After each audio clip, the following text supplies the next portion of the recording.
Hello and welcome to the Build With Baer Workshop. My name is Pat Bear. I'm here to build a model kit and to hang out with all of you. I'm throwing the Bear Cave, the Lego, the site, the Tier 2 blue emote in the chat. If you are currently a subscriber, go ahead and reply with those emotes. If you are not yet a subscriber, you can say hi or use other people's emotes. Or if you want to be a lurker, you can just lurk and you don't have to say anything at all. Umjan is here. Welcome, Umjan.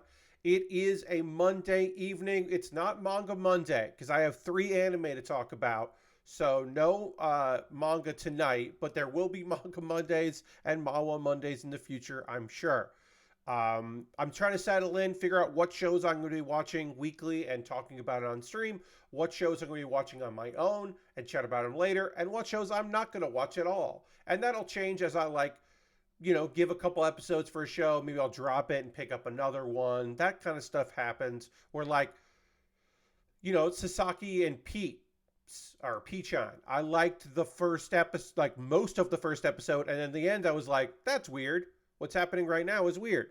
So I'm like, maybe I won't keep watching that after episode 2. I don't know, but I do know that we've got the Char Zaku 2 V2 Master Grade here. We've got some of it done. The head obviously not complete. It looks weird without its helmet. So I kind of figured out what this kit wants me to do. Excuse me. Sorry. Lord Crashton says, "Hey, Pat." Hey, Lord Crashton said, "I've kind of sort of figured out what this kit wants from me vis-a-vis the beads here, our beading, our tubes. I ended up testing it. We'll look at this in the overhead, but I ended up testing it here with part of the head tube I did on my own, and we'll be doing the other part of the head tubes here on stream, so you can watch me do it. And like I said, I think I've kind of figured this out. I'm feeling fairly confident in understanding what this wants from me. And what it wanted how it wanted to be built. So again, I'm feeling like we might be able to pull this one out. Is what I'm saying here. We'll find out. We'll find out as we do it. Is there anything else for a Monday here that I need to say before we get into it? I don't think so. Thanks for being here. It seems like it might actually be a pretty chill Monday. Not a ton of you here tonight, which is okay. That happens. Happens to the best of us, and by the best of us, I mean me. But yeah, let's get in the overhead here. As you may remember from Saturday's stream, this kit was giving me some problems trying to get trying to get this whole section done here. Getting these beads was a real nightmare, and I definitely didn't do it properly. You can see here I didn't quite do it right, and some of these beads of the tubes here did get cracked, and I had to kind of glue them in place, and that's not great. You'll have a little bit more movement here. So for the head, I did one of these on my own because I ended up looking on YouTube, and I watched a speed build. Now the speed build did not do all of these, but did do this section.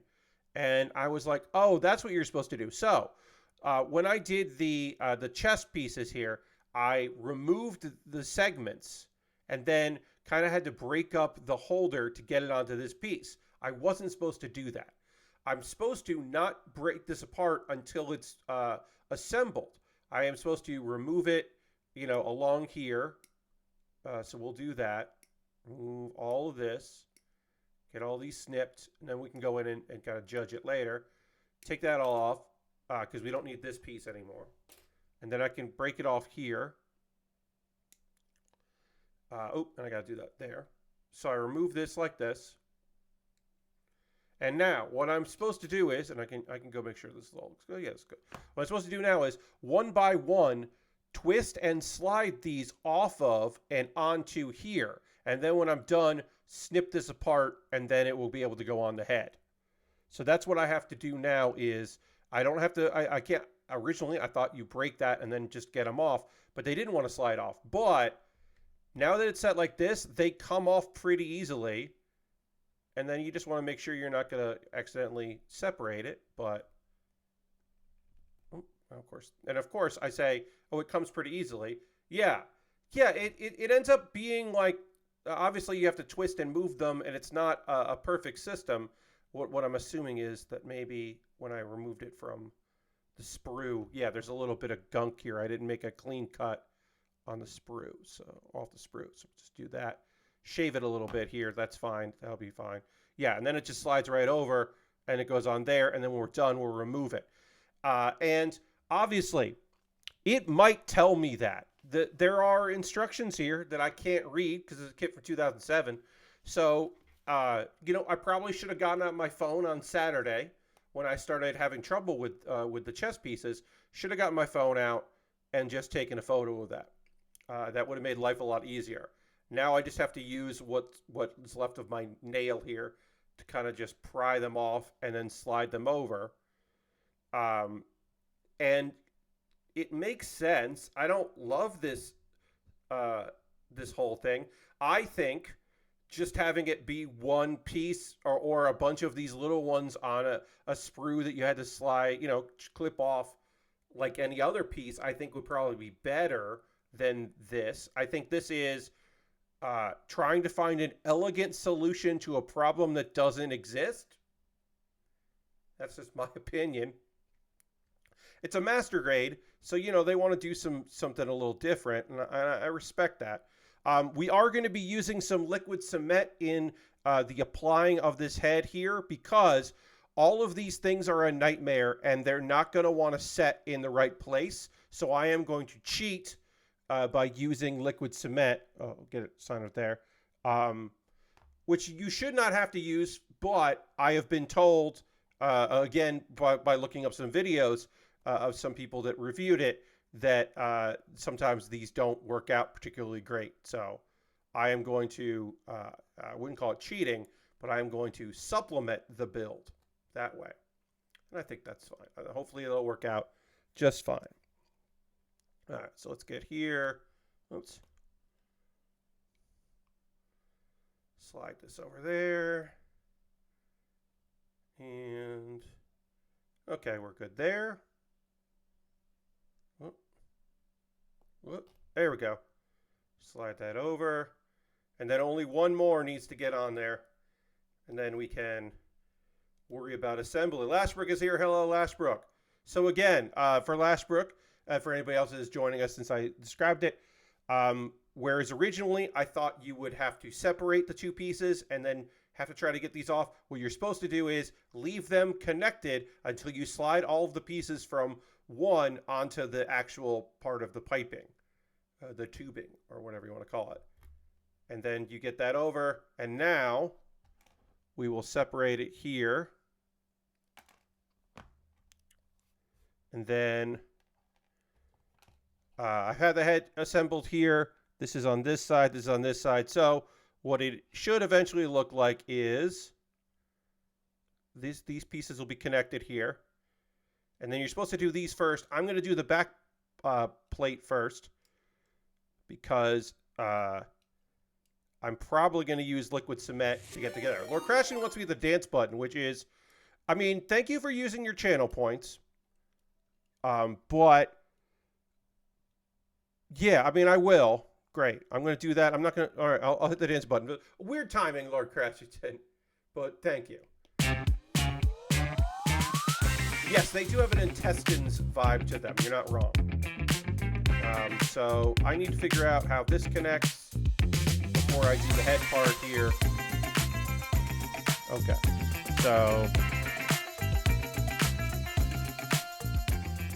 So what I'm supposed to do is you want to do this piece first here, this first, shove these parts in, and then shove the part in connecting. I am, again, going to attempt to do it in a different order here because I kind of want to get this back part locked in so then I can properly and use some liquid cement to get this set because one of these pieces is a little short here and doesn't want to stay on its own. So I'm going to need to use liquid cement to get that in place. So I believe this is connected correctly here in the back. Now, how does this fit into the back? I don't know. I think these two go in here, but that doesn't feel right. I got to make sure it feels right. You know, there, okay. All right, so the back is connected. Will the back stay properly? I don't know. And then this piece here pops in there. And there are more pieces that have to go on. But this is how it's supposed to look. This is how it's going to look completed. So what I'm going to do is I'm going to use some liquid cement to kind of lock these front pieces in place here, just for my own. The real honest thing is I don't want to do this again. I don't want to, because that's what I was having to do here is in a lot of the connection process, I was redoing this over and over again, and I'd like to not do that. So look, if I was going to be painting this kit, if I was going to be doing any kind of finishing where I would want to disassemble it to then reassemble it, I wouldn't be doing what I'm doing right now. I am not planning to do any of that. I'm planning to assemble this here and then hopefully never touch it again. So I'm going to apply some liquid cement here to the connectors.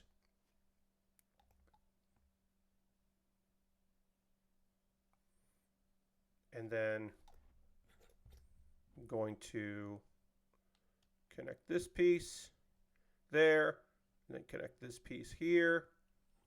And then it should, theoretically, I'm going to put some pressure, not too much pressure because I don't want anything to collapse, but I am applying pressure here on my fingers here and here to kind of just form a seal. And then over time, liquid cement is not a glue. It is actually melting top layers of plastic, and then as it dries, the layers of plastic will meld together. It is forming. That is what you're doing here instead of glue, which could dry and then eventually crack.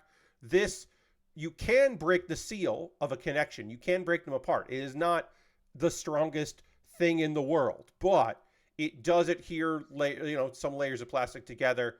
And can work wonders in both for kits that want glue kits and also for making repairs of snap model kits like we have here.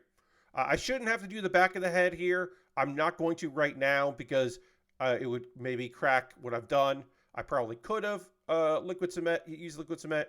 I probably, you know what? I'm probably going to just do a very light amount here. Where this meets, just for safety's sake. We're not done with the head yet anyway. We got to do we got to do a little bit more. But because I'm going to be touching all this, I'm just going to give it the lightest of an application, and then it will dry. Let me just hit the back. I got little spots here. Be good. And you want to be very careful of using liquid cement for clear plastic, especially in glue kits, because if you have like a windshield that you're applying, you want to make sure that you don't have liquid cement on your fingers or on that and touch it with your fingers, because then you will leave fingerprints, which I have done before, unfortunately. And then I had to use a little bit of sandpaper and buff it out. And that was annoying. That was an unnecessary step. Or that was a step that was unneeded and unwanted. All right, so now we're done with this for a while. We'll still have to do the leg ones, which we will also be using some liquid cement to adhere to, because the 2 videos that I looked at of people reviewing this kit, there were quite a few warnings about those. Lord Crashen says, I was listening to the old Beastcast and was reminded that you were on their first Holiday Fiasco episode as Christopher Ghost guest. Yeah. Yes, I was on the first 2 years of that, because I also did one in person. We did one on the internet, and then we did one in person. And then the year after that, I had been invited to do it, and was very happy to return, which was also not going to be in person. The second year, we did it on the internet one day, but we didn't finish. That was the year that we did 2 episodes. We did like a 2-parter. And the second part, we managed to do it in person. And then the third year, I got asked to do it but the one day that was the most easily available for most people, I was not available. I was traveling back from, or either traveling to or back from here to New York, so I couldn't do it. And then by that point, they had enough people at the office, right? Because the first year, one of the reasons why they did this instead of a regular episode was because Bacalar was not available. He was just, he wasn't part of Giant Bomb. He was part of CBS so CNET. So he wasn't he wasn't like, he was always just the guest, the fourth chair, and happy to be there. But he wasn't available. So that's why I got asked to do it. That and Austin and I had always wanted to do something like that. In fact, Austin Walker pitched me on doing a D&D or Fiasco game at a PAX, like while he was like early Giant Bomb. We were talking about something, and I said, Austin, all I want to do at on Giant Bomb, like I want to do stuff with y'all, but all I want to do is build model kits on a stream with you and Vinny. And he said, I want to do that, but I also want to play D&D or something. I want to DM something with you in it. And I was like, yes, I also want that. I didn't know that was on the table. And then we ended up doing that, and it was very good, and I really enjoyed it. But I couldn't do it one year. And then by that time, Bacalar was interested in doing it. They had Dan. Even when Austin wasn't there, he still came back and did it. They had Abby. I kind of lost my opportunity. Like once I didn't do it, I was like not in it anymore, which is the fear, friends.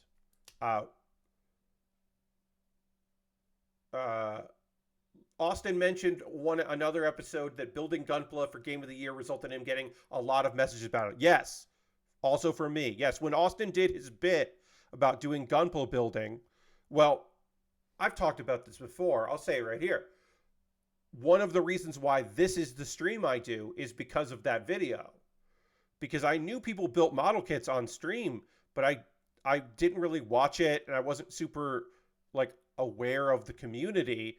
And I had been wanting to stream, but I couldn't figure out what game I wanted to stream.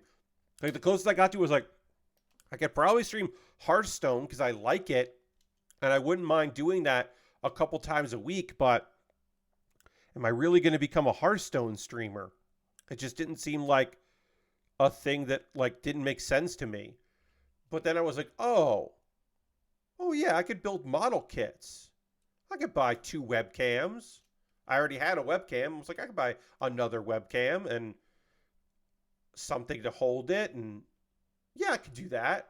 Because originally, like I said, I wanted, what I wanted was, I wanted as a either membership thing, something for members, a bonus show, like a premium show, or a once in a while thing.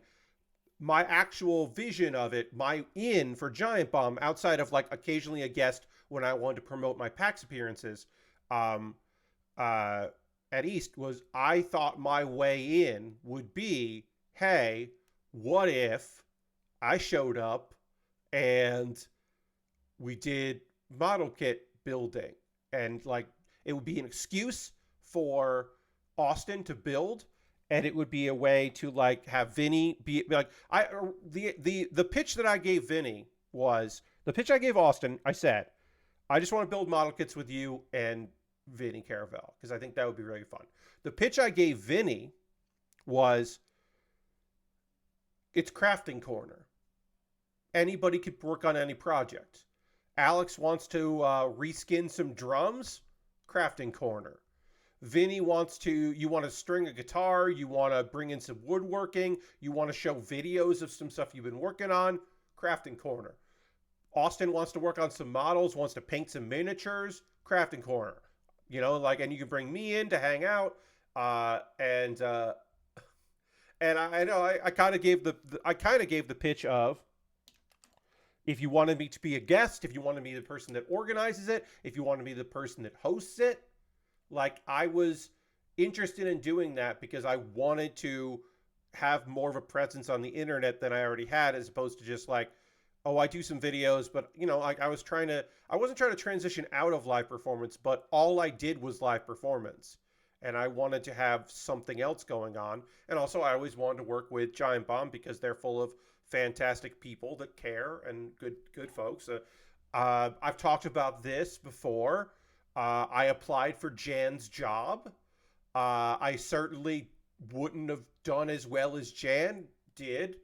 I didn't apply for Abby's job because at that point I had gotten a raise at work, and I was a manager. I was not just a manager in name; I was a manager in function, because I was always the manager of my department, but I was actually being paid to be that.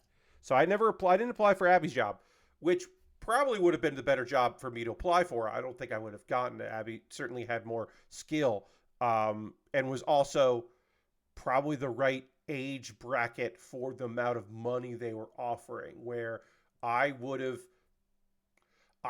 made less working for CBSI Giant Bomb East than the work I was doing, and I would have been working more hours for less hourly money, but the benefits would have been way better, and beyond like whatever else, like travel and all of that, and for personal benefits, but like I'm talking like health benefits would have been way better than the benefits that I had at my previous the job that I had. But I did apply for Jan's job. I was ready to relocate to San Francisco in order to work at Giant Bomb and use my fairly okay video editing skills to good use, and my ability to talk into a camera and my knowledge of that. The real problem with all of it isn't like personality, because I get along with people and had a good rapport with everybody. I think that would have been fine. I think some people find me grating. I'm a lot, and I know that.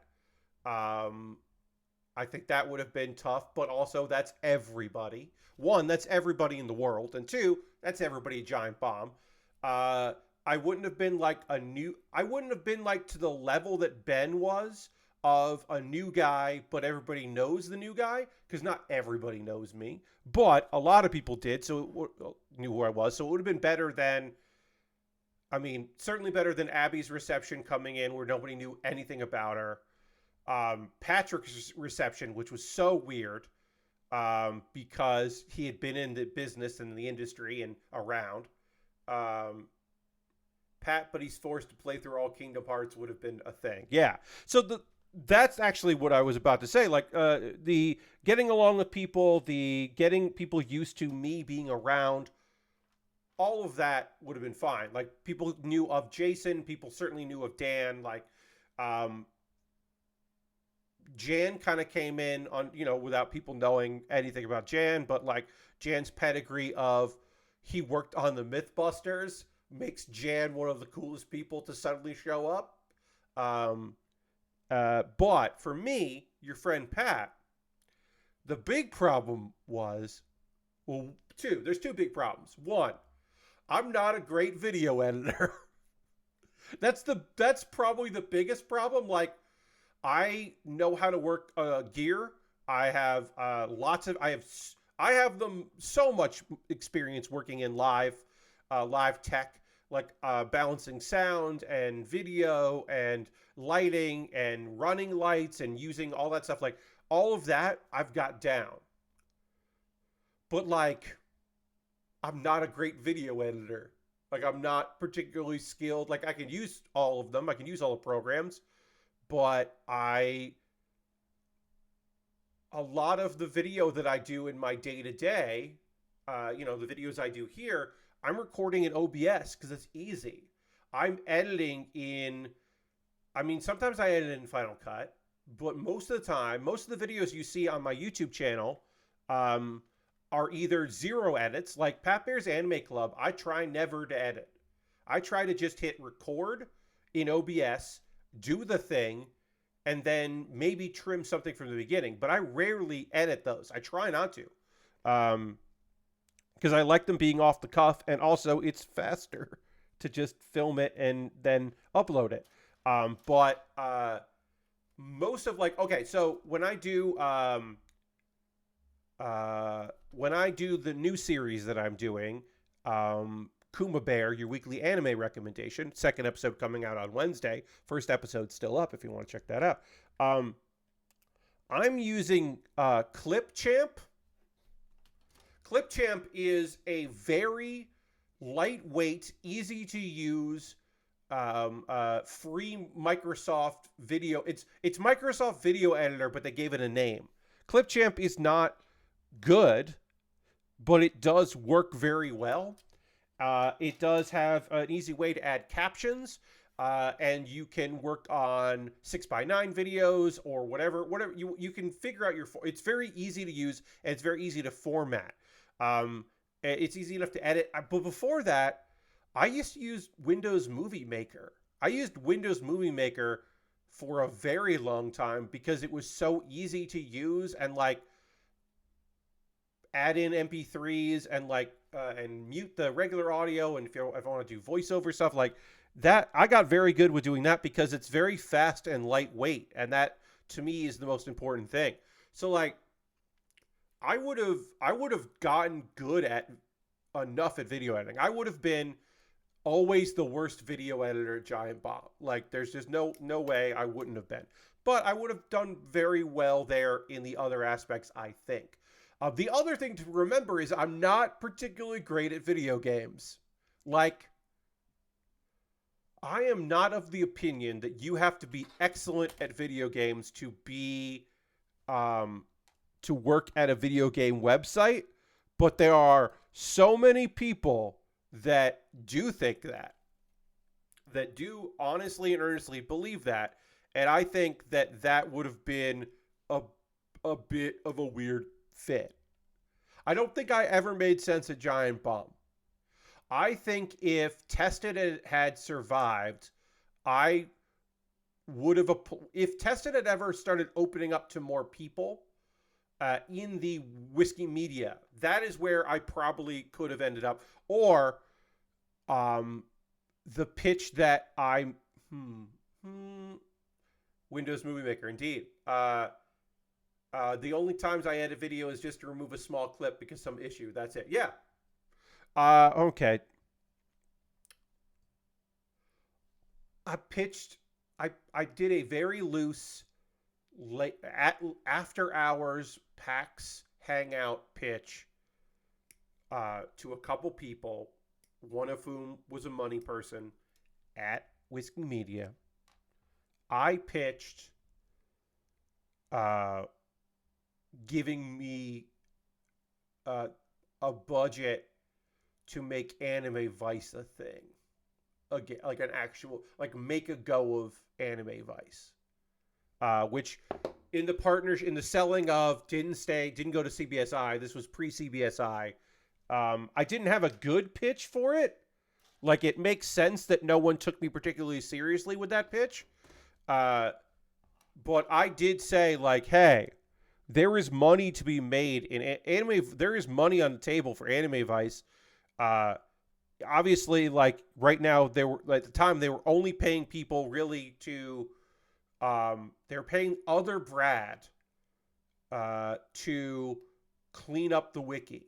And that was pretty much it with Anime Vice because it went into maintenance mode. And then when it got sold, some people started doing stuff at it and making video content for Anime Vice. They tried to relaunch it. In the tested screened was just sold. Nobody wanted screened. Screen did not make sense. Even as a personality driven thing, screen didn't make sense without proper connections to not get your videos scrubbed from YouTube immediately. Just didn't make sense. Without screened would have only made sense if they had been able to put a name to it, right? Because that was the idea, right?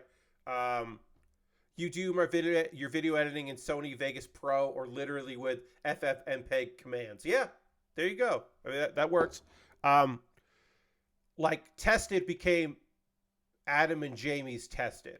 It's Adam's Tested, but that was the pitch, right? The pitch they had was put a name to it. Jeff has talked about the ideas of the possibilities of some people being associated with Giant Bomb. I don't know who they pitched for Screened, but I'm sure, I am positive they pitched somebody to like be the face of Screened, because that was the approach they were making. But yeah, way before the sale, I did make a late night pitch on, hey, let me run and staff Anime Vice. We'll run it out of New York with some. We'll get in New York comedians who like anime and are knowledgeable about anime. I had some good people lined up, and I was like, give me a skeleton crew. I need video. I wanted a video editor, and a video editor who can be on camera, and myself and one other person. And I had a couple people in mind that I wanted to pitch. Someone who was fluent in Japanese and had worked in the industry but was out of the industry, because I thought that was a really incredible perspective to have. Part of my pitch was, hey, I'm not going to be the face of this. I'm going to be the person that some people in the community know. The actual face of this will be the person who I'm going to keep out of this conversation, because like they had worked in the industry, people knew them, they were Japanese and spoke Japanese, and I was like, that seems to like, I was like, we can make this 3 white dudes who like anime, but we could also build it out. And yeah, it was people with comedy chops that I thought would be in my head, that was a winner. That did not get very far. Nicolas Cage Screened. Yes. Both of you thought that. Yeah, I mean, yeah, like, I don't know. I don't think that was that. My assumption is it would have been a minor celebrity who had gotten out of acting and was doing pseudo influencer work. That would have been my guess for Screened. But again, none of that came anywhere. I pitched a version of Anime Vice because I still believed in it, and I still believe in it. I still believe in an anime-focused website with reviews and a wiki database and podcasts about news. Like, how would you do a podcast network about anime? Well, you do your weekly news and your what came out. Hey, what are you watching this week? What came out. You would do your classic, like, episodic, following us as we watch blank for the first time. You do that because that shit people love. Like, you have some guests from the larger community. So you're like, oh, this is our podcast where we're watching all of Cowboy Bebop. And we brought in so-and-so who has never seen it, and other people who've watched it a lot. And we've got, and we're just watching it. We're watching the first 2 episodes and we're talking about, like, you do that stuff because that stuff is incredibly easy and people like it a lot. Wait, where'd that come from? Oh, that's from up there. Okay. So you do that. Pat Bear's Anime Vice. Yeah. And then you do, like, okay, so you do your news one, your big weekly one of news, what people are watching. You do your retro one. I guess you do your, like, I don't know. I don't know what the third one is, but you get 3 podcasts out of it, because the third one can be the not actually talk anything but anime, because it's just the people you like from the site doing stuff. Like, that's the easiest answer to that. But then there's probably like there's the retro, and there might be like you know what it is? There's the current one. The weekly, you can mention it, but like we're doing the watch along, the weekly watch along. We're going to be talking about solo leveling this core 1 of solo leveling this season. And you do the one current anime. that everyone is watching, and like the audience votes on, like, what do you want us to watch this season and talk about? And then everyone has to watch it. Whereas the weekly, you just watch whatever you're interested in covering. You're not necessarily bound to watch anything in particular. And then you do the old one. And that's your 3 podcasts. And again, you can also do the like anything but anime. You just like us. You just want us to talk podcast. Well, no, yeah, you wouldn't do that. That's the thing. And here's the nice thing, right? You don't have to do any adult content. You can you just don't. You just pretend like it's not an active part of the industry, because it's its own subset of the industry, and you just leave it at that. And you do conventions, and you sell merch, and you have the people on the site host panels and do their own panel, and you partner, and you do the like. You try to partner with Crunchyroll or High Dive to sponsor the Watch Along podcast, right? Because that way you're getting the episode early, and you get the sponsor there. So it's like, hey, this month's, this Core's Watch Along is sponsored by High Dive. We're watching, what's the High Dive show I'm watching this month? My Instant Death Ability is Overpowered over on High Dive. And you just fucking make that podcast the sponsored one. And it just like works out pretty fucking well. But that didn't happen. I guess 18 plus Anime Advice is another vertical. Yeah. No, because you're paying people on the wiki. And also, the wiki is just holdover stuff as it pertains to, the Whiskey Media Group. Because if I was pitching Anime Vice now, it would be a website that had articles, and it would have a Discord, and it would have podcasts, and one podcast would be sponsored. The old school retro podcast would be the membership Patreon podcast, and then the regular podcast would be there, and then there would be the hopeful sponsorship podcast, which would hopefully be sponsored every month, or every core, but maybe wasn't every season.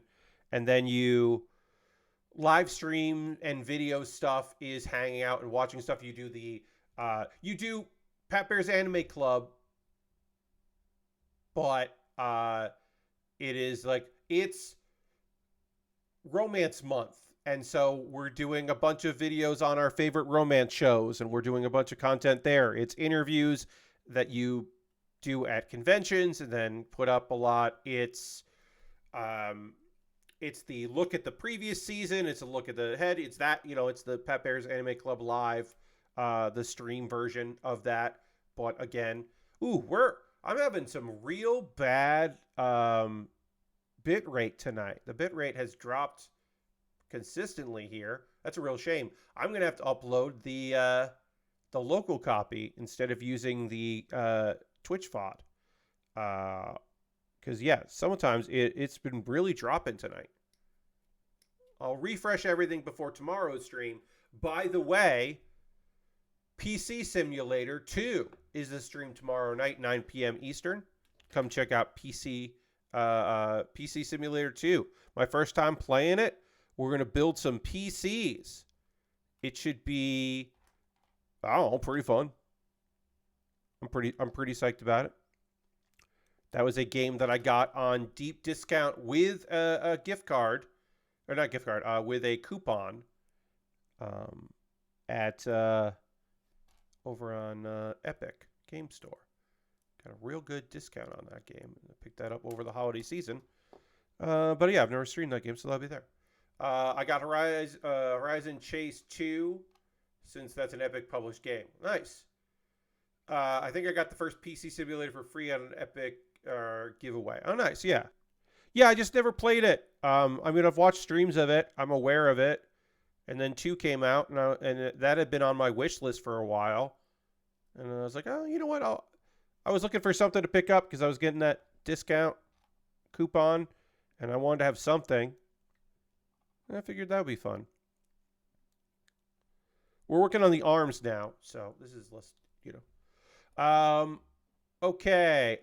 Speaking of anime news, a thing that in a weekly anime podcast that would appear if I was someone doing a weekly anime podcast. Wait. Oh, put this on. Then I would cover that The Boy and the Heron was awarded a Golden Globe for Best Animated Film. And this is the first time that an anime, of course, and by that we mean a Japanese animation project, because anime is just cartoons. It is the first time that a Japanese produced piece of animation has won a Golden Globe. And that's pretty neat. All right, so this is going to go like this. How does that work? What? Okay, so that goes like that. Sorry, some of these instructions are not great. We've come to find. Occasionally, they leave a little bit to be desired. So yeah, that's some. I don't have much to say about it. Miyazaki's Boy and the Heron wins Golden Globe for Best Picture Animated. Which beat out fellow anime Suzume, Spider-Man Across the Spider-Verse, Super Mario Brothers movie, Elemental, and Wish. And that's I would describe that as pretty fucking cool. Lord Crashes says, this year is the 10th anniversary of Mario Party series Giant Bomb, if you want to feel old. That doesn't make me feel that old. Other things will do that. That one's okay. Sure. Yeah, I'll save that for other things to make me feel old. That does, for whatever reason, that one doesn't hit me. You didn't care for it, but the list is probably the right answer.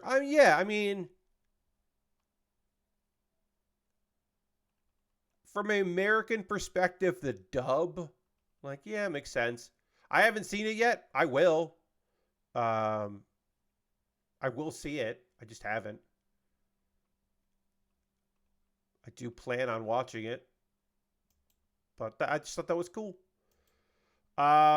So Twitch has a new beta program here, which I don't think I can take advantage of because I don't have a 40 series RTX graphics card. But basically, they're going to do some stuff with encoding. This was at CES. I've been paying almost no attention to CES, but, some people were talking about this, and I was like, oh, okay. All right. Why does this... Oh, shit. There's a piece... I was like, why does this look wrong? Because there's a piece that I didn't attach. G34. The reason why it didn't look right is because it's not right. I missed a piece. So I got to put that piece on. AV1 gang, yeah.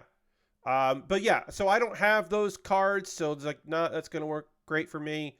Those of you on older cards will be able to make good use of the old, yeah, okay. Enhanced boot broadcasting. Beta will enable features that can automatically configure OBS encoding settings with a server-side algorithm. So basically, it just it theoretically, if you have an NVIDIA card, will just make streaming easier via OBS. Which is that sounds cool. I mean, again, it's in beta. We'll see what happens with it. I have not signed up for the... maybe I should sign up for the beta. Request early access. I have requested early access. Need transcodes. Already have an NVIDIA GPU. Join our beta. Receive early access to new version OBS Studio that generates additional video qualities. Automatic stream configuration is easier. Okay, yeah. So I have requested access to it because why not? Doesn't hurt for me to request access to see what's going on. A little concerned with what that means if they lower quality bandwidth to invisibly give them bandwidth ingestion save. Oh, Umjan, this is not just to make it easier for people to stream, because certainly Twitch is in the business of streamers streaming. They want people to stream, right? They want more streamers to exist because they want more eyes on the product and they want to generate more eyes on ads, right? So they want more people to be streaming. They want to make it easier. But also, I am sure that they have been told by Amazon to cut costs where they can. And if they can offset some of that, because I would, look, I'm not an expert in any of this, but I imagine making things easier for encoding would benefit them as well.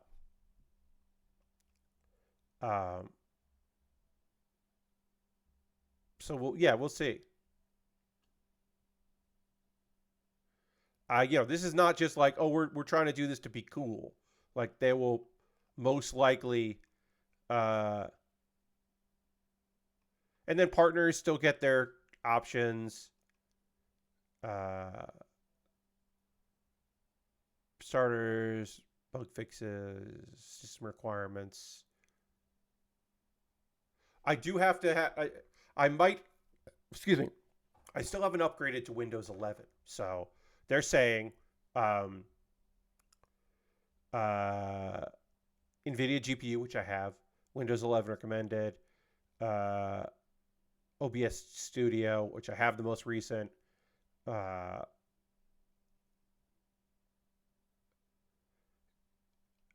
and then, yeah, we'll see. We'll see. I imagine they will want to test a bunch of different GPUs, so maybe my GPU will make the cut, and they'll let me try this thing out. I don't know. It seems neat. Again, I am sorry for folks that are dealing with my setup tonight being not particularly great. I'm going to have to refresh everything. My internet was fine for me today. If you learn how to stream using Twitch's software, you're also less likely to switch to another platform since you won't get the quality buff. So, yeah, I mean, Faded Oasis, like, I'm using OBS, right? I stream to Twitch.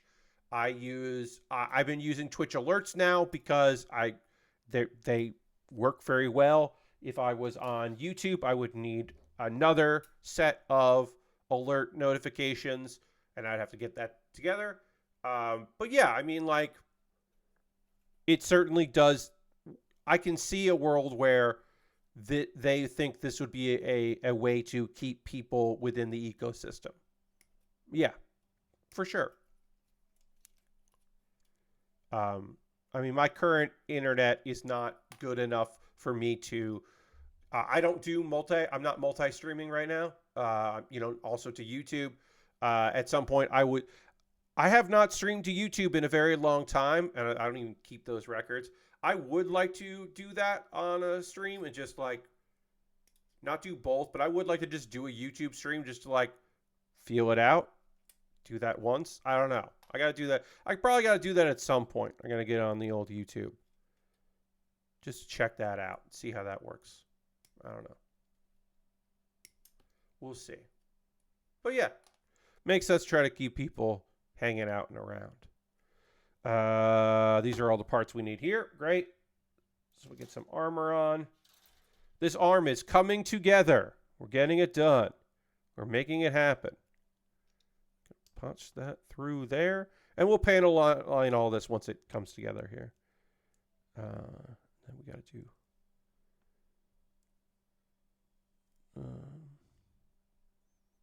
okay, so this is going to be this. Ooh, why doesn't that? But why don't you want to go in?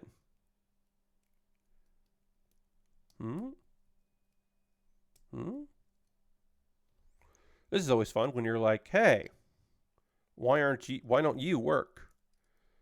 The arm is supposed to go like this. And oh, there you go. There you are. I got you now. And then this is going to go in here. Yeah, oh no.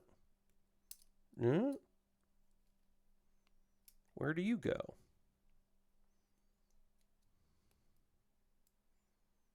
Hmm.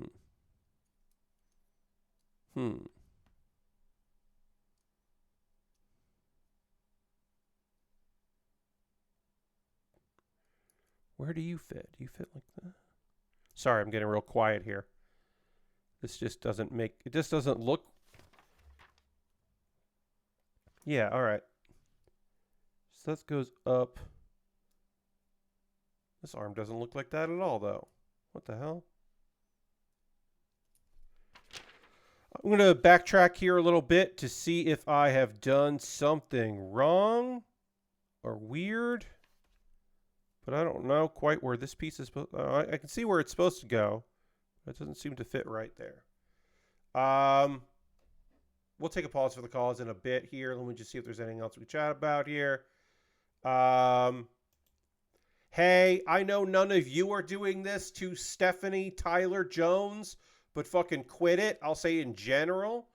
If that name doesn't mean anything to you, you are not in a very... Congratulations, you are not part of a very weird and annoying fandom.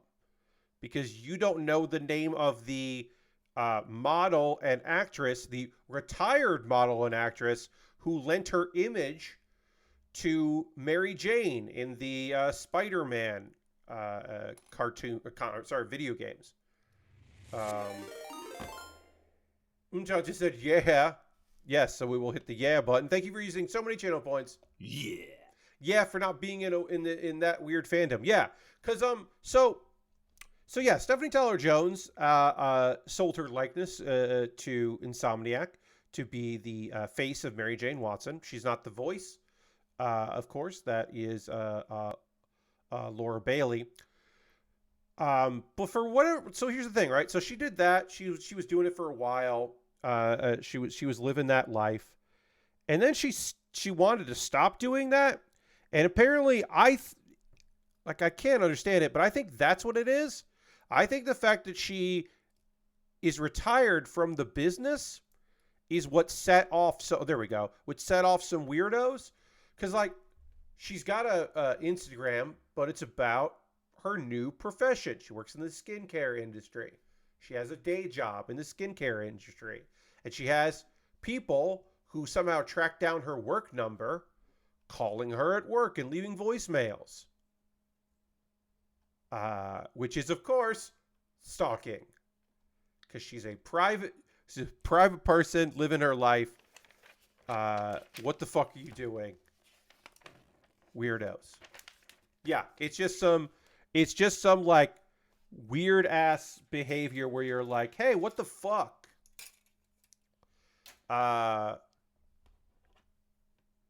I am no longer actively auditioning actor or model. The shoots I do now are purely a creative outlet for myself and a way to collaborate with friends I love.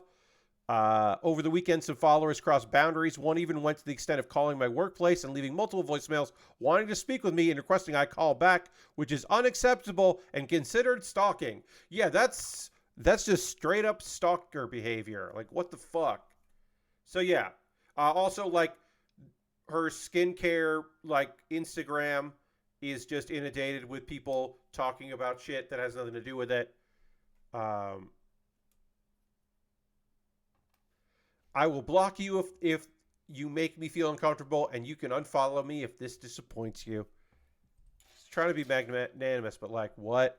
My skincare page is not for Spider-Man or MJ fans.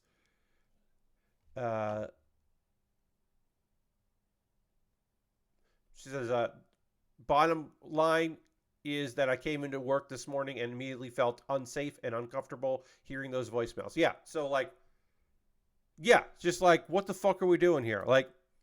Again,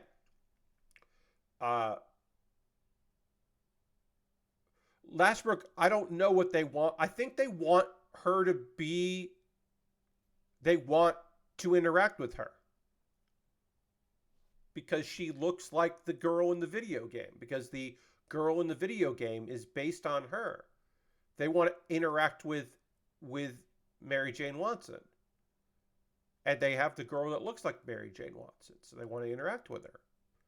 And she's not making herself easily available to them, which they don't know how to deal with because that's not how the world works. Because everyone has a Twitter and an Instagram and a TikTok and make themselves available because you have to build your audience to then get other people to give you money so they can try to take your audience to the thing they want your audience to look at.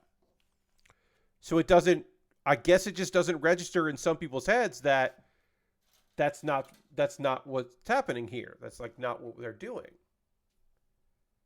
Like she's not making herself easily available.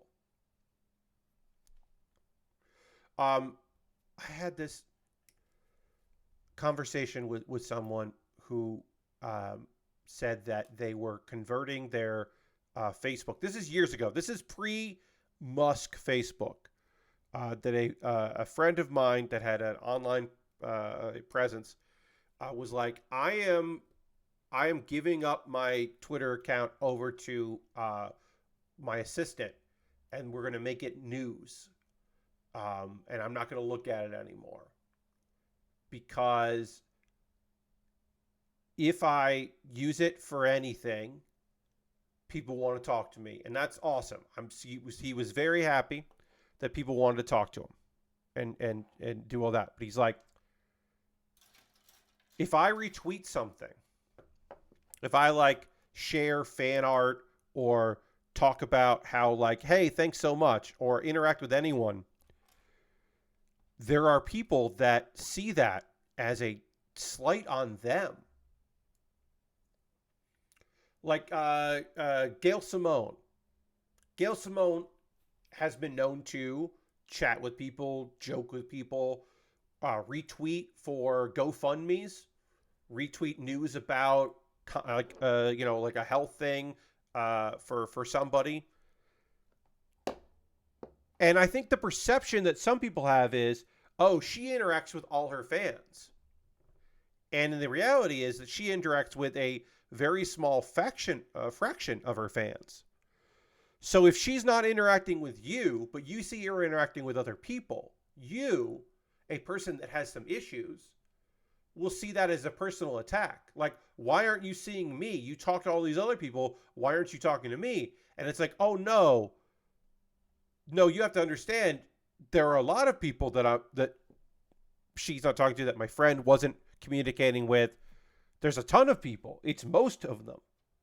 But you're only seeing what you see, and that's just your experience and then your perception of it. So it really does fuck with it. It fucks with people. So that's also the thing, right? Like, part of it, I think a big part of this is somebody who is just getting back,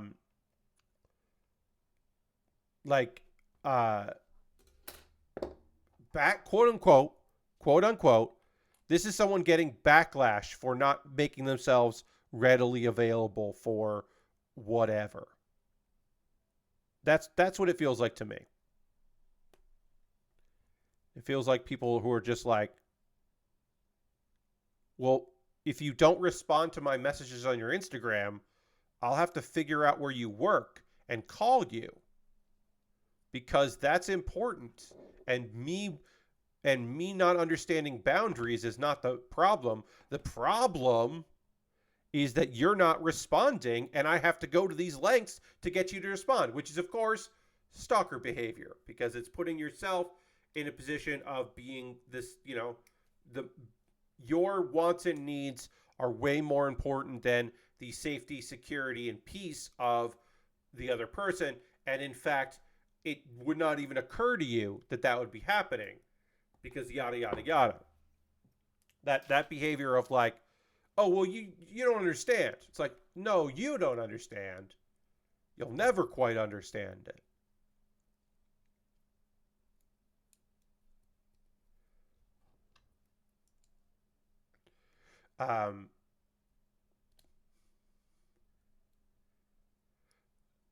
I did a not recorded stream or panel years ago, a few years ago, pre-pandemic, obviously, where we were giving some advice to people. People were asking for advice about streaming and networking and all kinds of things. And I got asked to be on it, and I thought that was kind of fun to tell my story and talk to some people about that. And somebody asked, what's a piece of advice you'd like to give to, what's a piece of advice that you would feel harsh giving to your audience? And the thing that I said was,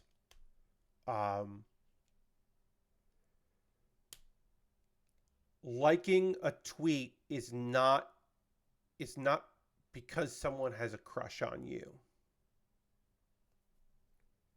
And that's a thing that people have to get, and that's more about women or female presenting folks than it is about me. But there was an instance early on in my streaming career where it was very clear to me that somebody who was watching my streams was definitely trying to flirt with me via money and attention, right? They were trying to get personal attention from me via subscribing and gifting subs and buying model kits. And believe me, y'all buying model kits off my wish list, subscribing, gifting subs, that's helping the community. That's helping me continue. But that's not a form of flirting. It isn't. Because then it would lead to oh, you should follow me back on Twitter. That's, to me, I'm like, why? You're a viewer? That's rules. Thank you. Thank you for your support, especially in the early days when I'm streaming in the afternoon on a Thursday and I don't have a lot of people watching. It's rad that somebody is communicating and hanging out. Somebody I don't know is watching instead of just people I know from other places and other parts of my life that are tuning in. Okay, sure. But it was oh yeah, you should follow me on Twitter. Oh, your DMs are open? Okay, I'll DM. And oh, I'm going to whisper you on Twitch about this thing. Oh, you'll like this. And it's just oh, you're trying to build a personal connection with me. Oh, that can't happen. Oh, no, that can't happen. And again, that's one time that has really felt oh, this person is trying to make a personal connection with me via the internet because they see me on a thing and they want to, we have a parasocial relationship. Oh no, this is going to be annoying. Because I'm pretty fucking good with parasocial relationships. I'm pretty well understanding with it. I have friendships that were parasocial and now aren't. And that's a hard transition to make, but you can make that transition. And my number one advice from that, as we wrap this up, and I'm going to talk about ways you can support the channel, which does feel weird to jump from that to that, but whatever. My biggest thing is just be cool.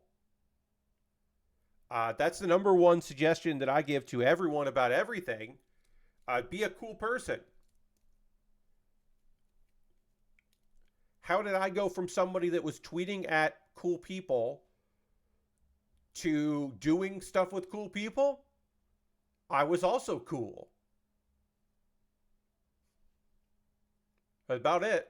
Right, connections and, easy to make friendships and all that. But at the end of the day, I don't get asked to help run things if I'm not someone that people want to work with and hang out with. It doesn't happen. Oh, we got to build a goddamn hand with this thing. Why? I know it's a master grade. I don't want to build a hand like this. I don't want to build fingers. I don't want to worry about knuckles. Why do they think I want to do this? I got to build this. I got to do 4 of these. The thumb is just the thumb. Why do I got to build just give me a goddamn... I know it's a master grade. I don't want to do it. We're going to do that when we come back from the pause for the cause. Hi, now this is part of the stream where I'm going to talk to you about ways you can support the channel, how you can have a parasocial relationship with me, which again, because we know our own boundaries, so you can go thumbs up. Faded, you get it. You do, you know, yeah, you're right. It's just work I don't want to particularly do. But right, that's the thing, right? I'm gonna talk about ways you can support the channel, Everything I'm going to mention here is optional. You don't have to do any of these things. If you would like to, that would be rad. I would appreciate it on, a professional level if you wanted to support what I do here. But again, optional. You don't have to do any of these things. If you are currently a subscriber to the Build With Baer Workshop, you can throw the Bear Cave, the Lego, the Scythe, the Tier 2 Blue emote in the chat.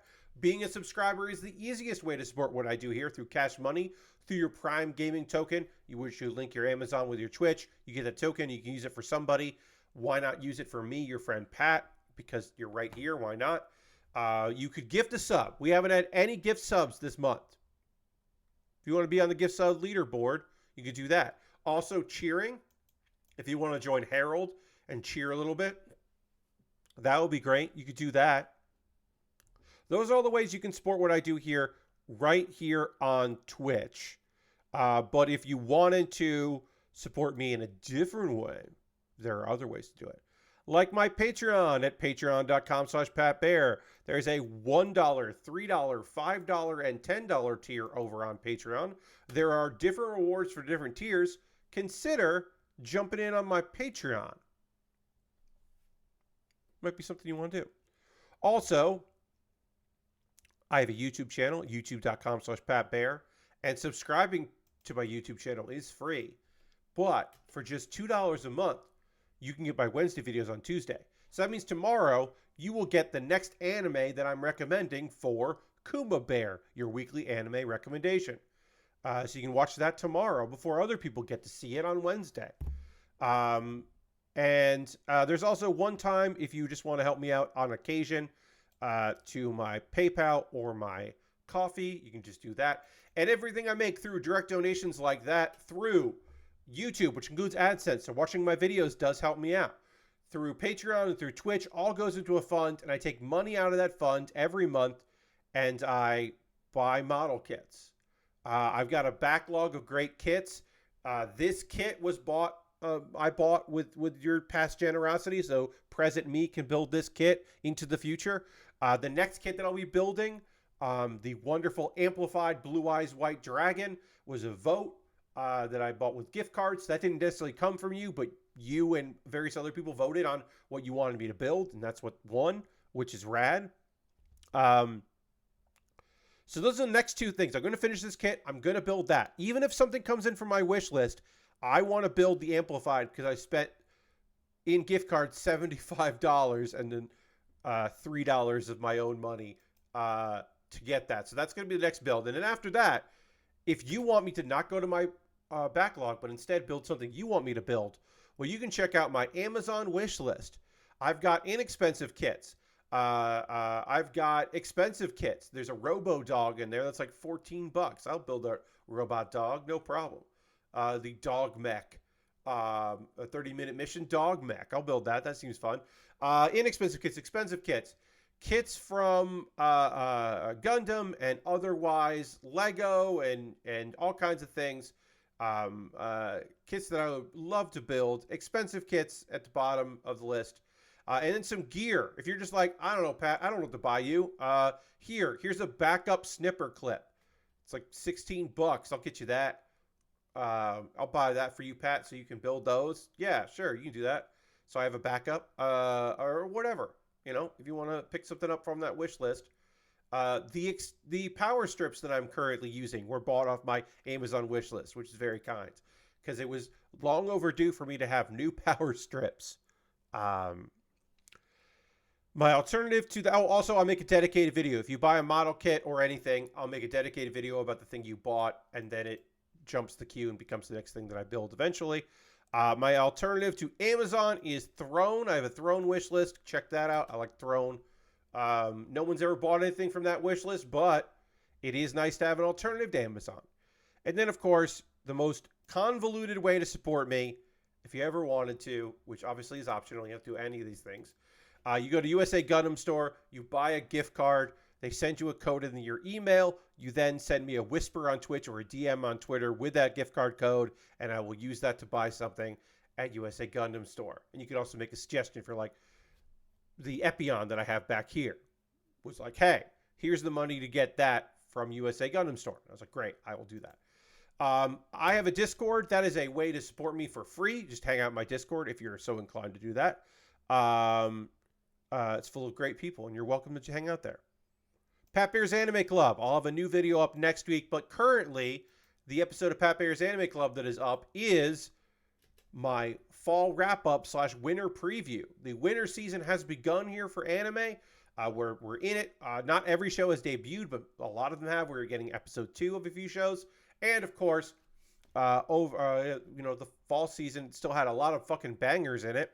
I talked about some of my favorite there, and maybe you'll want to watch those.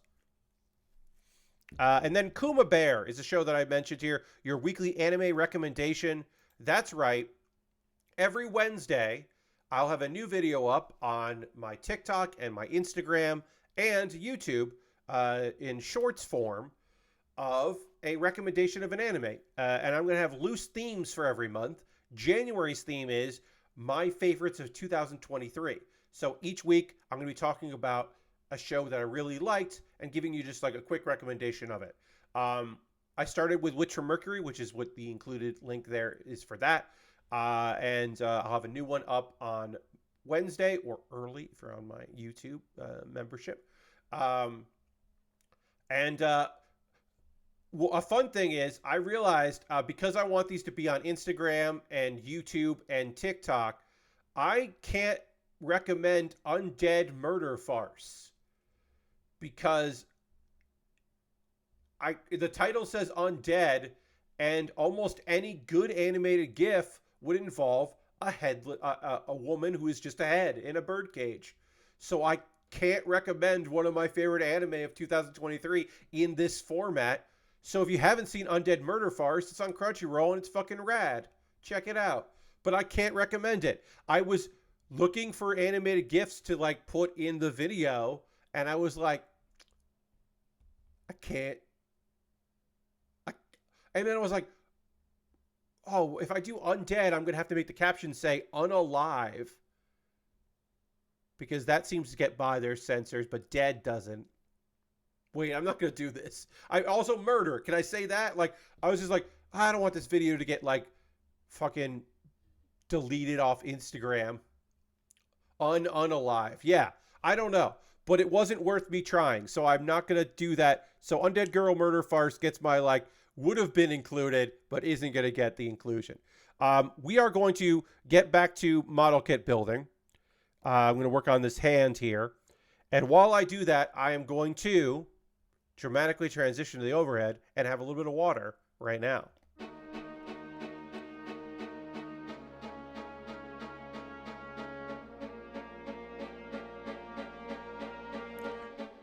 All right. We got to build a hand. Then we got to build a shield so we can finish this arm. We're going to attach it anyway because... Oh, no, wait. There's more that has to be attached here before we do that. I got to put the shield on, and there's a connector that has to go on the other side. And then it can get attached. So we'll do that. We do need to talk about the anime that I've been watching. All right, we're going to start with Zom 100 Bucket List of the Dead, episode 12. I finished it. I actually finished episode 12 like a while ago. Wait, why isn't... Come on, Nightbot. Come on, Nightbot. Folks that are watching this live are not. Come on, Nightbot. What the fuck? Nightbot. Why is this command not working? Is it Nightbot? Is it the anime command? I don't know why. I'm just going to copy and paste it into chat here. Oh, there it is. There. It just, I don't know why. John just says, I'm Nightbot now. Sure. I don't know what the fuck happened there. What the fuck? It just didn't work. Whatever. Yeah. Zom 100 Bucket List of the Dead episode 12. Now, this show aired in the summer season last year, and they had a bunch of delays. There were like weeks where they didn't have any episodes. There was some illness. There was some mismanagement. It seemed not great. And then they just were like, yeah, we can't do it right now. Oh, there we go. Now it showed up. It just took Nightbot just was being weird. It just took a long time before the episodes came out, and then at Christmas, oh, there we go, great. Now everybody knows what it is. And then at Christmas, they just put up episodes 10, 11, and 12, which all like kind of fit together, and so it was nice to have it all together. And I've been slowly kind of getting ready to review the whole thing. All right, so G10. So I'll be chatting about that. The last episode of Zom 100 Bucket List of the Dead. I'll just chat with you now about it. Wraps up the series. Overall, I still think Zom 100 is pretty cool. It didn't make my list because at the time of me writing the list, the last episode hadn't come out yet, so I didn't feel, or the last 3 episodes hadn't come out yet, so I didn't feel comfortable putting it on the list, but I did like it, so I did want to talk about it now that it's done, and maybe it'll end up on next year's list, but probably not. It is eligible for next year's list, but probably not. Probably won't make it. A dude who had just kind of like going by the numbers life that wasn't really experiencing anything, wasn't, really living, didn't really have a lot going on. This particular dude, finally, the zombie apocalypse is actually pretty freeing for him, Akira, because it allows him to experience some things that he's never experienced before and live a life that he certainly wasn't accustomed to and wasn't prepared for. And make some friends, and then also get into some scenarios where he had to help save people and do the right thing in a variety of nonsense scenarios that were well animated and looked really fun. He's back in his hometown, and a childhood, somebody who knew his childhood, who he thought was like, a classmate and didn't realize had this deep-seated resentment for him, is making his life hell. And is basically like, has his father and is like, you'll watch your father turn into a zombie or you'll go out and sacrifice yourself. Because this dude is kind of like a nihilist that he's like, well, everything sucks and nothing's like, we're not going to survive this. So I might as well just do whatever I want because he's lived a rough life, and we get a flashback about it, but I don't care about Higurashi. Akira's father tells Akira, like, hey, I don't have much time left anyway. Turns out Akira's dad has some kind of growth on his body. And they're not specific, but they're like, well, now that it's the apocalypse and nobody has medical care in the village. So like, we're never going to be able to figure this out.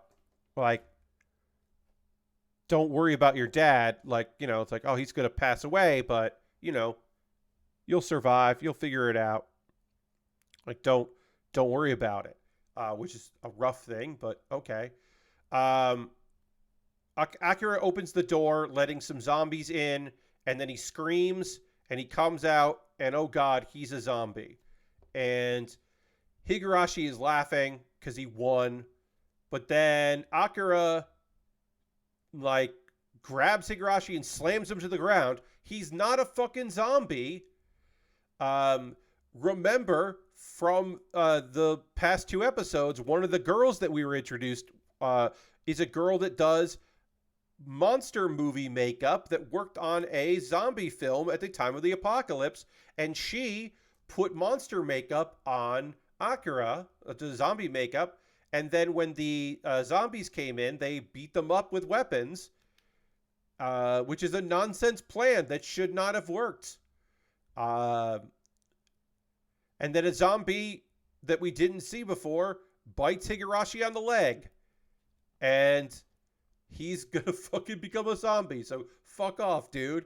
And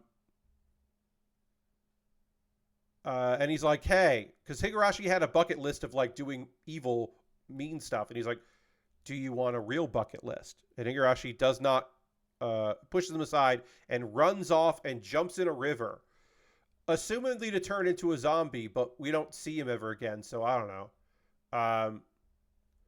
Before that, he's like, the only thing that will be on my bucket list is I want to swim in a public pool with my friends. And there's a little flashback about how he got invited to do that, but then he chose not to do it. So he had the opportunity to hang out, and then from his own cowardice, didn't. And so that's apparently an actual regret of his. And then, he runs into the river. And Akira's like, hey, if I turn into a zombie, we'll go for a swim. The friends are reunited along with some of the other survivors. They destroy the fence so they can get out of the village. The electric fence, they destroy it using the water wheel. They get to the suspension bridge to get out of this village, but it's been destroyed, and all hope is lost because the zombies will eventually catch up with them. But don't worry about it, everybody. A character who I fucking forgot was in this anime shows up to save the day. The day is saved because a guy they met in the woods on the way to this village, Mr. Kumano, who they asked to join them, and he said no, apparently showed up, and he has the makings to make a temporary bridge so that they can get to safety. This dude was like, he lost his family and had to put them down because they became zombies, and he's just like a real depressed dude, and like rightfully so and understandably so. That I was like, oh yeah, that guy. I thought that guy was just a random dude. I didn't realize he was going to be important to the story, but he's there, so it's okay. And so everyone, Kencho and Akira argue about Higurashi, and he's like, any of us could have ended up being like him. They barricade the zombies inside the highway tunnel, so they're safe for now. Mr. Kumano decides he's going to stay in the village and help them rebuild because he's now found a purpose, which is great for this dude. Again, that was in, maybe he's more prominent in the manga, but in the anime, he was like an episode. And I'm like, all right, great. It feels a little bit like, it feels a little bit like the ending of a movie where a character who was a minor character comes in and saves the day. And you're like, what? And then it's a dream sequence.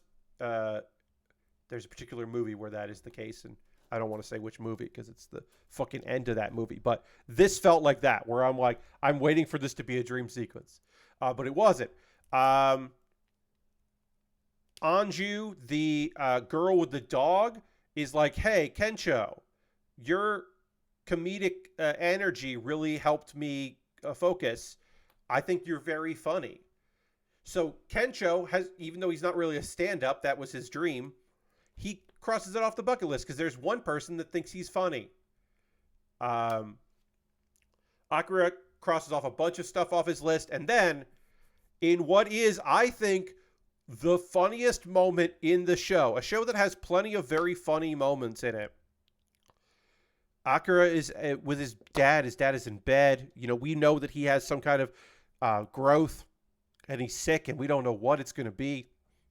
And nobody, we don't know how he's going to get treated. And we find out that Akira's dad has hemorrhoids. Which even in the zombie apocalypse, there's not a hospital anywhere, but we'll figure that out, dude. It's a real oh, okay. Yeah, you were about to become a zombie to save your son because you have hemorrhoids. Okay. Anyway, Akira's like, hey, Akira's bucket list now has save the world, get dad medical treatment. So they're going to go off and save the world. That's the end of the episode is they get in the RV and it's all the friends and they're going to go off and go on more adventures. And then there's like a couple flashes of them doing cool shit. And that's the show. And I think Zom 100 Bucket List of the Dead is pretty fucking rad. I think the first episode is very much worth watching. I've talked about that before.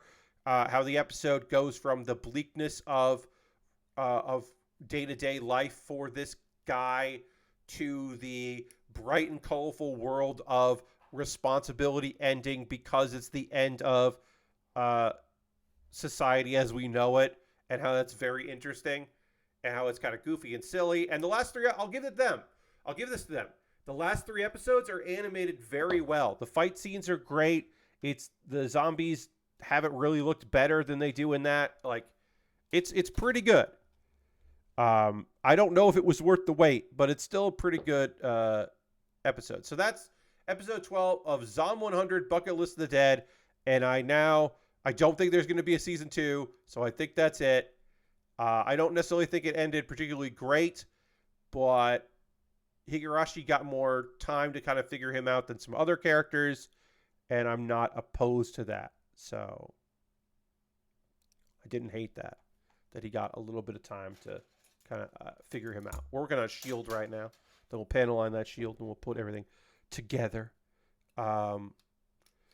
Okay, the Strongest Tanks Labyrinth Raids. The next 2 shows are shows that, like, I don't know if I'm, like, obviously this is the first episode of the Strongest Tanks Labyrinth Raids. I don't know if I'm going to keep watching this one, but at the very least I watched the first episode, so I can talk to you about the first episode. And then Fluffy Paradise, I'm going to keep watching and keep talking about. I don't know if it's right for you, but I think both of these are just, like, fun shows to watch. These are not the best shows of the season, but they are shows that are airing that I think are pretty fun. Okay, so an important thing to know about Strongest Tanks Labyrinth Raids is everyone has abilities in this world. This is an action-adventure series. It's not an isekai. It is a kicked / banished thing, because our main guy has gotten kicked from, like, the hero's party. He was in the hero's party. He is now no longer in the hero's party pretty early on. So everybody has abilities. Nobody knows what those abilities are, because only the secret abilities, like how they work. Because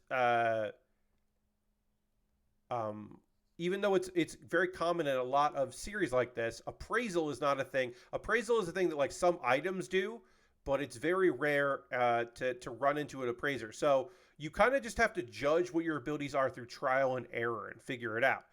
And then there are, like, there's, like, force. There is, like, this kind of, like, invisible shielding around people, this energy shielding that some people have that is intangible. Those are things to know. So our guy Rudd, he's a tank. He's got a big shield. He's got Absorb Shield, which is shield abilities. Like, they know, okay, we don't know the particulars of yours. We do know that you can absorb some damage. You absorb damage from the team, right? But it's starting to fail. The more adventures they go on with Clyglus, the hero, Nin, the healer, and Lilia and Lily, the twin swordsmen, and then Rudd is the tank. So they don't have any magic users, which you think they would have, like, a magic caster, but they don't. They have swords people. He's the tank. But his ability to is starting to waver. He's not able to absorb the damage he used to be able to absorb, and nobody's quite sure why. So in most cases, not in all cases, but a lot of cases, usually people are kicked out of the party for jealousy, or they're kicked out of the party because they, it's a misunderstanding where people are like, you're holding the party back and we don't need a healer. Like, we're clearly never taking damage and all that. Like, that kind of stuff. In this case, for the first time, I think, in any of these that I've watched, it's kind of reasonable that they're like, hey, you're supposed to be the tank, but you're fucking up. At least one person in the party, the healer, is just like, don't fire him. Because she understands that, like, this is not, there's something out. Because he has, basically they're like, we don't know what your skills are, because we don't know, you're holding the party back and you're fired. And so he's like, oh, all right. He decides he's going to return home, because the only reason he's an adventurer, the only reason he's doing this, is because his little sister is sick. The little sister has a disease. Nobody quite knows what's going on with that. So he's like, well, I'm just going to head home and I'll get a job locally, I guess, to, like, support her. But that's the only reason he's been doing that, is to send money home to his sister. So he gets a job guarding a merchant uh, on the way to back, so he can get it. He just hitches a ride as a one-off job, uh, and they come across a child being attacked by a monster. Um, and Rudd manages to shield the guards while they kill. Like he does the job, even though sometimes he's not at 100%. Turns out in this case, it's working fine. He's not sure why he was unable to help out, in the raids, but in this instance, fine. He's doing fine. It's weird.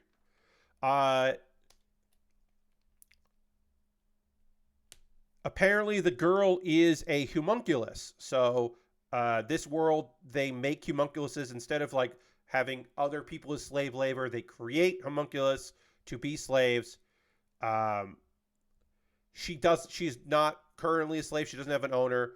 And then Rudd's like, well, you don't have anywhere to go. Come with me. And gives her the name Luna. And then later, Luna kills a bunch of wolves almost instinctively. So Rudd is like, oh, you were illegally created as a combat slave, which is not supposed to be happening.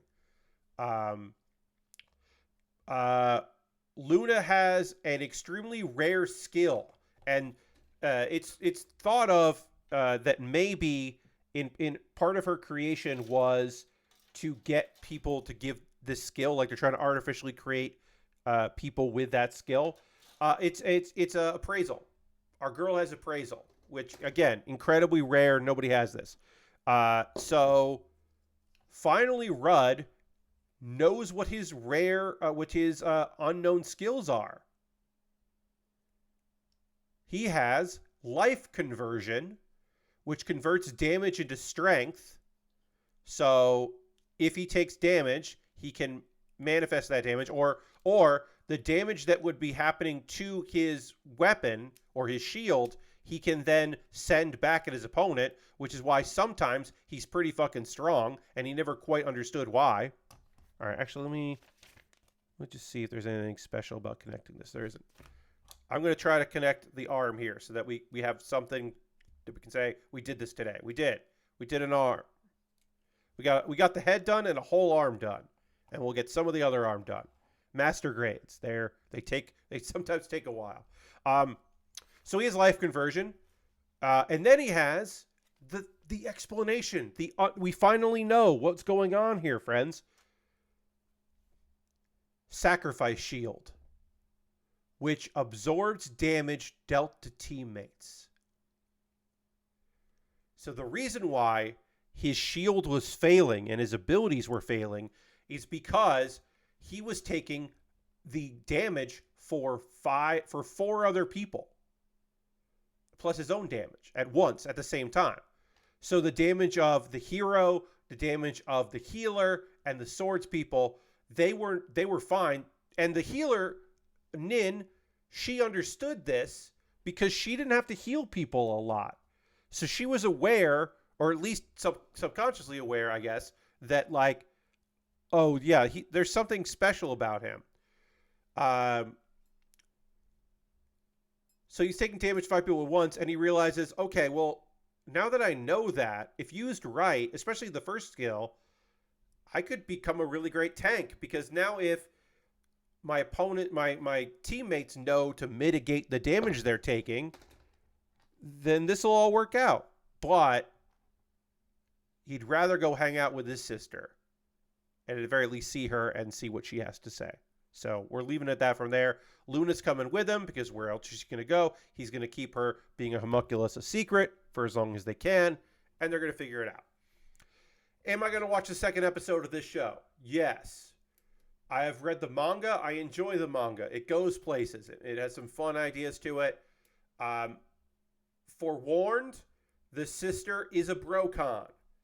A lot of it is tied up. She's not the just typical, like, oh, this is a girl that loves her big bro and she's weird about it and it's annoying. It's tied up in her because it's tied up in the fact that she is sickly. And she is she believes that her brother would have a better life if she wasn't alive. If she wasn't around, her brother wouldn't have it as an albatross, like holding him back, and he would be a success and have a full life. So she feels responsible for holding him back, and that guilt manifests it in her being grateful to him for, sacrificing for her. And so it is a more understandable feeling than most shows would give you that are like this, but it's still also annoying sometimes. Like she and Luna have a tiff because they don't get along at first because of that. It's like whatever. It is what it is. It's not my favorite part of the story, but it's not bad. It's just a little weird. It doesn't get super weird and horny and gross, but it is a little weird. It's not my favorite part of this particular manga, which is now going to have an anime adaptation. And then the other show I want to tell you about is episode 2 of Fluffy Paradise, y'all. Episode 2 of Fluffy Paradise fucking rules. So, the first episode was a girl dies. She's sacrificed. She's worked hard. She did her best. God is like, I can't, give you a new life here, but I can send you to another place.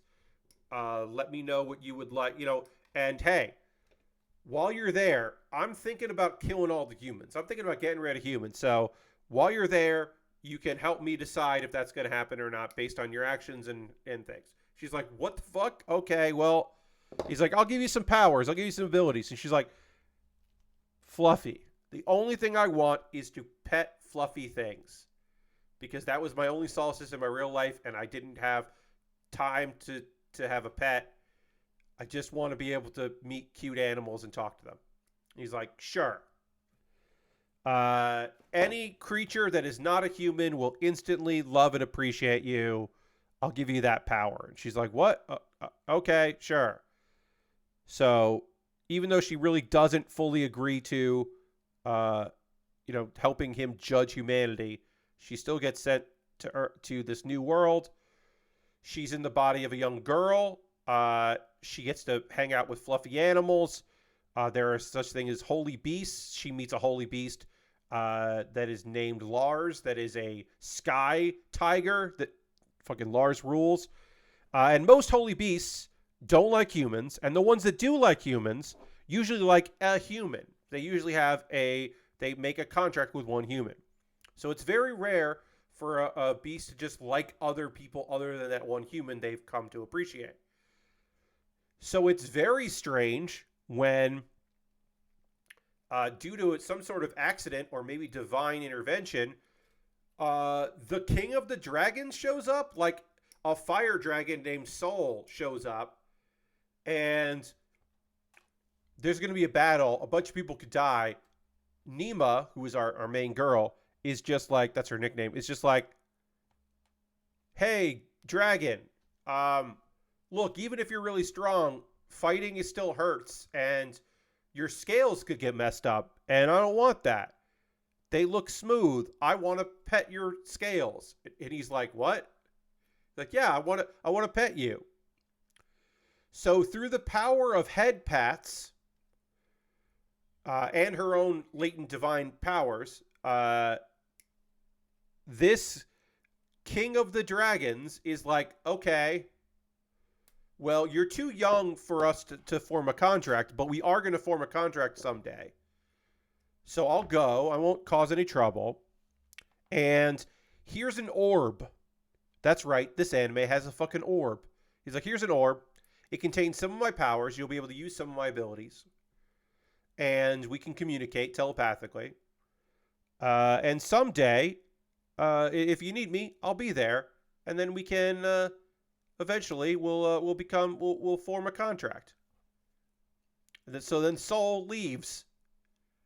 And everyone's kind of fucking freaked out about that.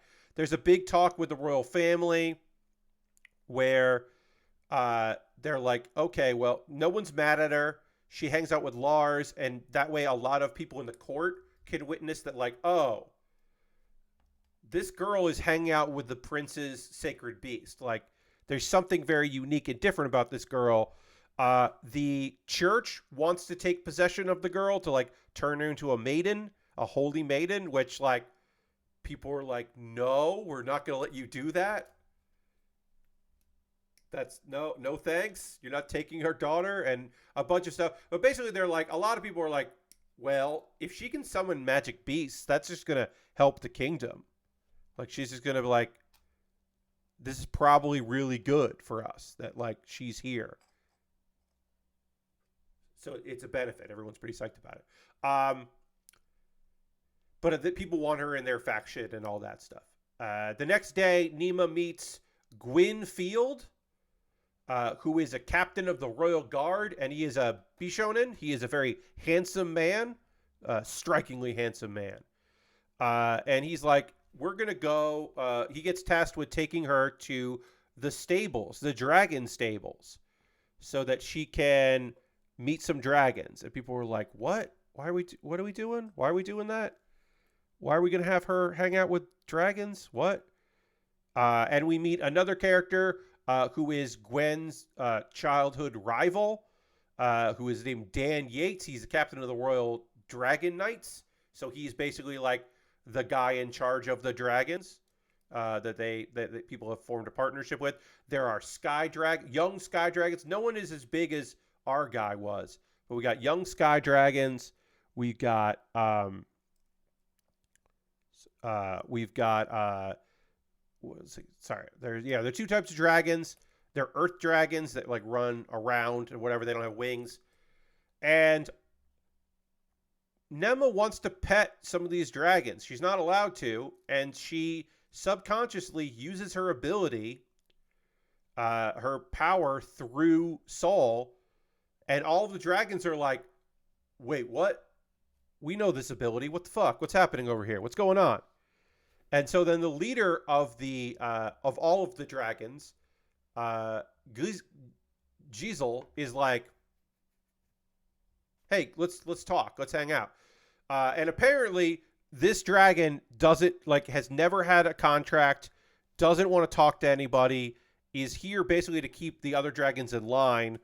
And so it's wild that he is like hanging out because they don't have a contract. But he's like, okay, so because of your ability with Saul, or you're going to form a contract with Saul, everybody here respects you. All these dragons think you're cool. You are a dragon maiden, and someday you will order us into battle or whatever. People were like, oh, all right. So they hang out. She gets to play around, fly around with her, hangs out in the water. She gets to play with all these various dragons. And then Lars the tiger shows up to bring her back. And so there's just this one cool scene of her on the tiger walking up to the Royal Knights with all of the dragons in tow. And everyone's just like, this is fucking wild. What's happening? And it's a fun episode. Look, is Fluffy Paradise the best show of the season? Fuck no, it isn't. Am I going to watch episode 3? Fuck yeah, I am. I want to see what other cool animals and sacred beasts our girl gets to meet. She's flew on a fucking dragon, and the fucking fire dragon, one of the big, I think the biggest, the king of the dragons, is just like, yeah, you're cool, and I want to know what else.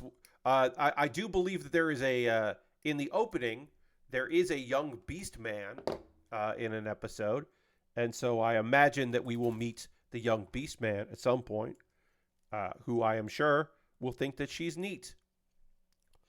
Will there be conflict? I'm sure there will be conflict. There are going to be people who are trying to take advantage of her and make use of her abilities. Again, humanity is at a point in this world where this world's god is thinking about getting rid of all of them. So I'm imagining conflict will arise. But it will be settled, I assume, fairly easily, because any sacred beast she meets is just going to be like, yeah, we're on her team. So think again, buddy. It's very fun. I'm enjoying it quite a bit. One last note in anime before we get close to wrapping up the stream tonight. Just want to tell you a PSA that Attack on Titan final season, the final chapter, Special 2, is now available in English, German, Spanish, and Portuguese dubs. So if you have been holding out because you wanted to see the Part 4, Part 2 of Attack on Titan's last season, again, Attack on Titan final season, the final chapter, Special 2. If you were waiting to see that dubbed, it's out dubbed, so you can go see that. That is your that's your public service announcement. That if you've been like, this is the thing you've been waiting for, you can go check that out if you're so inclined. And now I want to hear from you, friends, for the next couple of minutes. What are you working on? What are you watching? You building anything? You playing any games? You watching any TV? You trying to watch some of the best movies of the year? You're going through a list and trying to figure that stuff out. What are you up to? What are you into? I always like to hear from you. Hey, I finally finished that Santa's Workshop in Power Wash Simulator. Finally got to that. I just hadn't gone back and finished it. I forgot that I hadn't finished it during the last stream of the year, the New Year's Eve stream. I just completely forgot that I hadn't completed that. So I went and completed that. I finished that up. And hey, turns out that's pretty good. It's pretty fun to finish that one up. Pretty fun to completely finish Santa's Workshop. And then I just played Hearthstone. Just playing Hearthstone because you know me. That is a thing that I like doing. I like doing that. And I think that's the only video games that I played in the last 2 days. I watched a bunch of Tokyo Joshi Pro Wrestling on Sunday. I watched the Friday show and then part of the Sunday or Wednesday show that I had missed. So I got caught up in Tokyo Joshi Pro Wrestling, which was very fun and cool to see because that's just a good time full of good, silly wrestling that I like. So that was nice. I don't know if there is anything else that I need to tell you about. So if anybody has been watching or seeing anything or doing anything they want to chat with me about, you can mention that in the comments there. And if not, you don't have to say anything, and that's cool.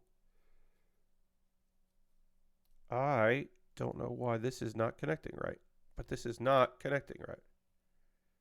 So something is wrong because this piece is supposed to slide in there. So that I can attach this to that.